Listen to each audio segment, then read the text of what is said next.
Hi ಸ್ನೇಹಿತರೆ, welcome back hour job alert ಇನ್ Kannada YouTube ಚಾನಲ್ಗೆ. ಸ್ನೇಹಿತರೆ, RRB ಗ್ರೂಪ್ ಡಿ ಅಂತ ಹೊಸ ನೇಮಕಾತಿಯಾಗಿದೆ.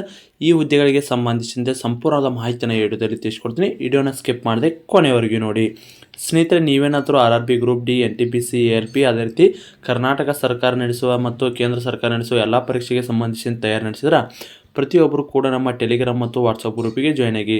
ಟೆಲಿಗ್ರಾಮ್ ಮತ್ತು ವಾಟ್ಸಪ್ ಗ್ರೂಪಿನ ಲಿಂಕ್ ಬಂದು ಅಲ್ಲಿ ಪಿನ್ ಮಾಡಲಾಗಿದೆ. ಬನ್ನಿ ಸ್ನೇಹಿತರೆ, ಹಾಗಿದ್ರೆ RRB ಗ್ರೂಪ್ ಡಿಗೆ ಸಂಬಂಧಿಸಿದಂತೆ ನೀವೇನಾದರೂ ಪ್ರಿಪೇರ್ ಆಗ್ತಿದ್ರೆ ಒಂದು ಬೆಸ್ಟ್ ಸಿಲೆಬಸ್ ನೋಟ್ಸನ್ನು, ಕಂಪ್ಲೀಟ್ ಸಿಲೆಬಸ್ ನೋಟ್ಸ್ ಮಾಹಿತಿನ ಇಲ್ಲಿ ಇರ್ತದೆ, ನೋಡ್ಕೊರಿ.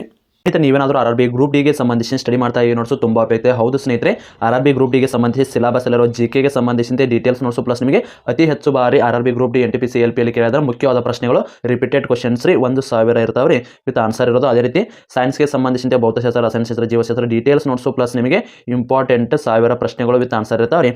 ಮತ್ತು ಅದೇ ರೀತಿ ಮ್ಯಾಥಮೆಟಿಕ್ಸು, ರೀಸನಿಂಗು ಮತ್ತು ಓಲ್ಡ್ ಕ್ವಶನ್ ಪೇಪರು ಮತ್ತು ಕರೆಂಟ್ ಅಫೇರ್ಸ್ ಇವೆಲ್ಲ ಸೇರಿ 300 ರೂಪಾಯಿ ಐತ್ರಿ. ಈಗ ಎಕ್ಸಾಮ್ ಡೇಟ್ ಫಿಕ್ಸ್ ಆದ ಕಾರಣಕ್ಕಾಗಿ ನಮ್ಮ ಚಾನಲ್ ವೀಕ್ಷಕರಿಗೆ ಯೂಸ್ ಅಲ್ಲಿ ಅನ್ನೋ ಕಾರಣಕ್ಕಾಗಿ ಕೇವಲ ಈಗ 300 ರೂಪಾಯಿ ಅಲ್ಲ, 200 ರೂಪಾಯಿ ಅಲ್ಲ, ಕೇವಲ 150 ರೂಪಾಯಿಗಾಗಿ ನೀಡಲಾಗ್ತದೆ. ಆದರೆ ನಮ್ಮ ಚಾನಲಲ್ಲಿ ವಿಡಿಯೋ ನೋಡಿದ ಸ್ಕ್ರೀನ್ಶಾಟ್ ಕಳಿಸಿದರೆ ಮಾತ್ರ 150 ರೂಪಾಯಿಗೆ ನೀಡಲಾಗ್ತದೆ. ಇಂಟ್ರೆಸ್ಟ್ ಇರಲಿ ಕೆಳಗಡೆ ಕಾಣೋ ವಾಟ್ಸಪ್ ನಂಬರ್ಗೆ ಮೆಸೇಜ್ ಮಾಡಿ ನೀವು ಕೂಡ ನೋಟ್ಸನ್ನು ಪಡೆದುಕೊಳ್ಳಬಹುದು ರೀ. 50% ಡಿಸ್ಕೌಂಟ್ ಐತ್ರಿ. ಇಂಪಾರ್ಟೆಂಟ್ ನೋಟ್ಸು ಪ್ಲಸ್ ನಿಮಗೆ ಡೀಟೇಲ್ಸ್ ನೋಟ್ಸು ಎರಡೂ ಕೂಡ ಕಳಿಸಲಾಗ್ತದೆ. ಕೇವಲ 150 ರೂಪಾಯಿದಲ್ಲಿ ನೀಡಲಾಗ್ತದೆ. ಇಂಟ್ರೆಸ್ಟ್ ಇರೋ ಕೆಳಗಡೆ ಕಾಣೋ ವಾಟ್ಸಪ್ ನಂಬರ್ಗೆ ಮೆಸೇಜ್ ಮಾಡಿ ನೀವು ಕೂಡ ನೋಟ್ಸನ್ನು ಪಡೆದುಕೊಳ್ಳಬಹುದು. ಸ್ನೇಹಿತರೆ, ನೀವು ಇಲ್ಲಿ ನೋಡ್ಬೋದು, ಇದು ಬಂದು ಈಗ ಸದ್ಯಕ್ಕೆ ಸೋಷಿಯಲ್ ಮೀಡಿಯಾದಲ್ಲಿ ಹರಿದಾಡುತ್ತಿರುವ ಮಾಹಿತಿಯಾಗಿರ್ತದೆ. RRB ಗ್ರೂಪ್ ಡಿಗೆ ಸಂಬಂಧಿಸಿದಂತೆ ನೇಮಕಾತಿ ಮಾಡೋಕೆ ಏನು ಮಾಡ್ತಂದ್ರೆ RRB ಗ್ರೂಪ್ ಡಿ ಅಂತೇಳಿ ಮಾಡಂಗಿಲ್ಲ ರೀ, ಲೆವೆಲ್ 1 ಅಂತ ಮಾಡ್ತಾರೆ. ಹಾಗಿದ್ರೆ ಇಲ್ಲಿ ಒಟ್ಟಾರೆ ಆಗಿರೋ ಹುದ್ದೆಗಳು ಎಷ್ಟು ಅಂತ ಹೇಳ್ಯಾರ, 62,460 ಹುದ್ದೆಗಳು ಖಾಲಿದ ಅಂತೇಳಿ ಒಂದು ನೋಟಿಸ್ ಹರಿದಾಡಕತ್ತೈತೆ ರೀ. ಹಾಗಿದ್ರೆ ಇದು ಫೇಕ್ ಐತೆ ಅಥವಾ ರಿಯಲ್ ಐತಾ ಇದನ್ನು ಕೇಳಾಕತ್ತಾರೆ ಸಾಕಷ್ಟು ಅಭ್ಯರ್ಥಿಗಳು. ಸ್ನೇಹಿತರೆ, ಇದೇನು ಫೇಕ್ ಇರ್ಬೋದು, ಬಟ್ ಅದು 62,460 ಹುದ್ದೆಗಳು ಇದು ಫೇಕ್ ರೀ. ಯಾಕಂದ್ರೆ ಲಾಸ್ಟ್ ಟೈಮ್ 2024ರಲ್ಲಿ 32,438 ಹುದ್ದೆಗಳಾಗ್ಯಾವ. ಈಗ ಕೇವಲ ಒಂದು ವರ್ಷದಾಗ ಮತ್ತು 60,000 ಹುದ್ದೆಗಳು ಖಾಲಿ ಅಂತರೂ ಆಗಂಗಿಲ್ಲ ರೀ. ಭಾಳದ್ರ ನೇಮಕಾತಿ ಆಗತ್ತೆ ರೀ. ಯಾಕಂದ್ರೆ RRB ಗ್ರೂಪ್ ಡಿ ಇಲಾಖೆದವರ ನಿಮಗೆ ತಿಳಿಸ್ಯಾರ, ನಾವು ಡಿಸೆಂಬರ್ ಎಂಡ್ ಅಥವಾ ಜನವರಿಯಲ್ಲಿ ಹೊಸ ನೇಮಕಾತಿಯನ್ನು ಮಾಡ್ಕೋತೀವಿ ಅಂತ ಹೇಳ್ರಿ. ಈಗ ಜನವರಿ 14ಕ್ಕೆ ಎಕ್ಸಾಮ್ ಮುಗೀತಾವೆ. ಈಗ RRB ಗ್ರೂಪ್ ಡಿದು ಮತ್ತೆ ಹೊಸ ನೇಮಕಾತಿ ಆಗುತ್ತೆ. ಅದು ಕನಿಷ್ಠ ಒಂದು 25,000ರಿಂದ 40,000 ಒಳಗಡೆ ನಿಮ್ಮದು ಹೊಸ ಹುದ್ದೆಗಳು ರಿಲೀಸ್ ಆಕ್ಕವ್ರಿ. ನೇಮಕಾತಿ ಅಂತೂ 100% ಆಗೇ ಆಗ್ತದೆ. ಬಟ್ ಅದರಲ್ಲಿ 62,000 ಹುದ್ದೆಗಳಿರಲ್ಲ, ಕಡಿಮೆ ಹುದ್ದೆಗಳದಾವ್ರಿ ಅಷ್ಟೇ. ಒಂದು 25,000ರಿಂದ 40,000 ಒಳಗಡೆ ನಿಮ್ಮ ಹೊಸ ಹುದ್ದೆಗಳು ಬರ್ತಾವೆ. ಹಾಗಿದ್ರೆ ಈ ಹುದ್ದೆಗಳಿಗೆ ಸಂಬಂಧಿಸಿದಂತೆ ವಯೋಮಿತಿ ಏನಿರಬೇಕು ಮತ್ತು ಅದೇ ರೀತಿ ನಿಮ್ಮದು ಏನೆಲ್ಲ ವಿದ್ಯಾರ್ಥಿ ಇರಬೇಕು, SSLC ಇರಬೇಕು ಅಥವಾ ITI ಇರಬೇಕಾ. ಸಾಕೀಗೊಮ್ಮೆ ಕೇಸ್ ಆಗಿತ್ತು, ಇದೇ ರೀತಿ ಡಿಲೇ ಆಗತ್ತಂತ ಕೇಳ್ತಿದ್ರಿ. ಸ್ನೇಹಿತರೆ, ಈ ಸಾರಿ ನೇಮಕಾತಿ ಆಯ್ತಂದ್ರೆ ಒಂದು 6ರಿಂದ 8 ತಿಂಗಳ ಒಳಗಡೆ ಎಲ್ಲ ಪ್ರೊಸೆಸ್ ಕೂಡ ಮುಗಿತೈತಿ. ಅದಕ್ಕಾಗಿ ಈ ಸಾರಿ ಏನು ಮಾಡ್ತಾರಪ್ಪ ಅಂದ್ರೆ ITI ಮೇಲೂ ಕರೀತಾರೆ ಮತ್ತು ಅದೇ ರೀತಿ SSLC ಮೇಲೆ ಕೂಡ ಕರೀತಾರೆ. ಬಟ್ ITIದವ್ರಿಗೆ ಅಂತೇಳಿ ಒಂದಿಷ್ಟು ಪೋಸ್ಟ್ಗಳನ್ನ ಬೇರೆ ಇಡ್ತಾರೆ, SSLCದವ್ರಿಗೆ ಅಂತೇಳಿ ಒಂದಿಷ್ಟು ಪೋಸ್ಟ್ಗಳನ್ನ ಬೇರೆ ಇಡ್ತಾರೆ. ತಿಳಿತಲ್ಲ, ಇದಕ್ಕೆ ITIದವರು ಅರ್ಜಿ ಸಲ್ಲಿಸ್ಬೋದು. ಅದೇ ರೀತಿ SSLC ಪಾಸದ ಪುರುಷ ಮತ್ತು ಮಹಿಳಾ ಅಭ್ಯರ್ಥಿಗಳು ಇಬ್ಬರು ಕೂಡ ಅರ್ಜಿಯನ್ನು ಸಲ್ಲಿಸ್ಬೋದು ರೀ.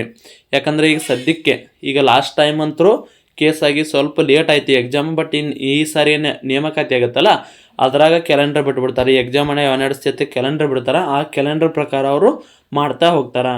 ಈಗ ಆಲ್ರೆಡಿ ಒಂದು ಕ್ಯಾಲೆಂಡರ್ ಬಿಟ್ಟಿದ್ರು 2025ರಾಗ. ಅವಾಗ ಏನು ಬಂದಿತ್ತಪ್ಪ ಅಂದ್ರೆ ನಾವು ಡಿಸೆಂಬರ್ದಲ್ಲಿ ಮತ್ತೆ RRB ಗ್ರೂಪ್ ಡಿಯನ್ನು ನೇಮಕಾತಿ ಮಾಡ್ಕೋತೀವಿ. ಅದ್ರ ಜೊತೆಗೆ ಇನ್ನೊಂದು ಏನು ಹೇಳಿದ್ರೆ ಪ್ರತಿ ವರ್ಷ RRB ಗ್ರೂಪ್ ಡಿದು ನೇಮಕಾತಿಯನ್ನು ಮಾಡ್ತಾ ಹೋಗ್ತೀವಿ ಅಂತೇಳಿ ತಿಳಿಸಿದ್ರಿ. ಅದಕ್ಕಾಗಿ ಈಗ ಸದ್ಯಕ್ಕೆ ಏನಿದೇನು ಹರಿದಾಡಕತ್ತದಲ್ಲ ಇದು ಬಟ್ ಫೇಕ್. ಬಟ್ ಆದರೆ ನೇಮಕಾತಿ ಅಂದರೂ 100% ಆಗುತ್ತೆ.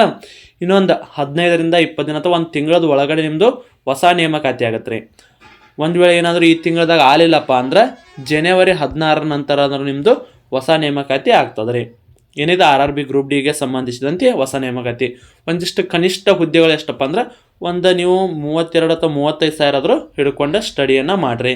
ನೇಮಕಾತಿ ಅಂತೂ 2026ರಲ್ಲಿ ಆಗುತ್ತೆ. ಮತ್ತು ನೆಕ್ಸ್ಟ್ 27, 28 ಕಂಟಿನ್ಯೂ ಆಗಿ ಅವ್ರು ನೇಮಕಾತಿಯನ್ನು ಮಾಡ್ತಾ ಹೋಗ್ತಾರೆ. ಅದಕ್ಕಾಗಿ ನೀವು ಸ್ಟಡಿಯನ್ನು ಯಾರು ಮಾಡೋಕತ್ತಿಲ್ಲ ಸರಿಯಾಗಿ ಸ್ಟಡಿ ಮಾಡಿರಿ.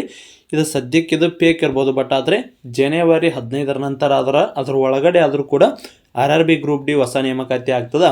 ಪೋಸ್ಟ್ಗಳು ಸ್ವಲ್ಪ ಕಡಿಮೆ ಇರ್ತಾವೆ ಅಷ್ಟೇ ರೀ, 25ರಿಂದ 40,000 ಒಳಗಡೆ ಇರ್ತಾವೆ. ಸ್ನೇಹಿತರೆ, ಹಾಗಿದ್ರೆ ಇದಕ್ಕೆ ಏಜ್ ಬಂದು ನೋಡ್ರಿ 18ರಿಂದ 36 ಅಥವಾ ನಮ್ಮ ಅದೇ ರೀತಿ ಮೀಸಲಾತಿ ಕೂಡ ಸಿಗ್ತದೆ ರೀ. 33 ಅಥವಾ 36, 38 ಮಟ್ಟ ನಿಮಗೆ ಮೀಸಲಾತಿಯನ್ನು ತೆಗೆದುಕೊಂಡು ನೀವು ಅರ್ಜಿಯನ್ನು ಸಲ್ಲಿಸ್ಬೋದು ರೀ. ಸ್ನೇಹಿತರೆ, ಇದಕ್ಕೆ ಸಂಬಂಧಿಸಿದಂತೆ ನಿಮಗೇನಾದರೂ ನೋಟ್ಸ್ ಬೇಕಂದ್ರೆ ಸಂಪೂರ್ಣವಾದ ನೋಟ್ಸ್ ಮಾಹಿತಿಯನ್ನು ಕೊಡಲಾಗಿರ್ತದೆ. ಸ್ನೇಹಿತರೆ, 9538151535 ನಂಬರ್ಗೆ ವಾಟ್ಸಪ್ ಮುಖಾಂತರ ಮೆಸೇಜ್ ಮಾಡಿ ನೀವು ಕೂಡ ನೋಟ್ಸನ್ನು ತೆಗೆದುಕೊಳ್ಳೋದು ಅತ್ಯಂತ ಕಡಿಮೆ ಬೆಲೆಯಲ್ಲಿ ಇರ್ತದೆ. ಇದ್ರ ಜೊತೆಗೆ ನಿಮಗೆ ಎಲ್ಲ ಇಂಪಾರ್ಟೆಂಟ್ ನೋಟ್ಸು ಪ್ಲಸ್ ನಿಮಗೆ ಶಾರ್ಟ್ ನೋಟ್ಸನ್ನು ಎಕ್ಸಾಮ್ ಸಮೀಪ ಬಂದಾಗ ಶಾರ್ಟ್ ನೋಟ್ಸನ್ನು ಕೂಡ ಓದುವಂಥ ನೋಟ್ಸ್ ಕೂಡ ಇರ್ತಾವೆ. ಇಂಟ್ರೆಸ್ಟ್ ಇರೋ ಕೆಳಗಡೆ ನಾವು ವಾಟ್ಸಪ್ ನಂಬರಿಗೆ ಮೆಸೇಜ್ ಮಾಡಿ. ಸ್ನೇಹಿತರೆ, ಇದಾಗಿತ್ತು ಇವತ್ತಿನ ವಿಡಿಯೋ. ಮತ್ತೆ ಮುಂದಿನ ವಿಡಿಯೋದಲ್ಲಿ ಸಿಗೋಣ. ಶುಭ ದಿನ.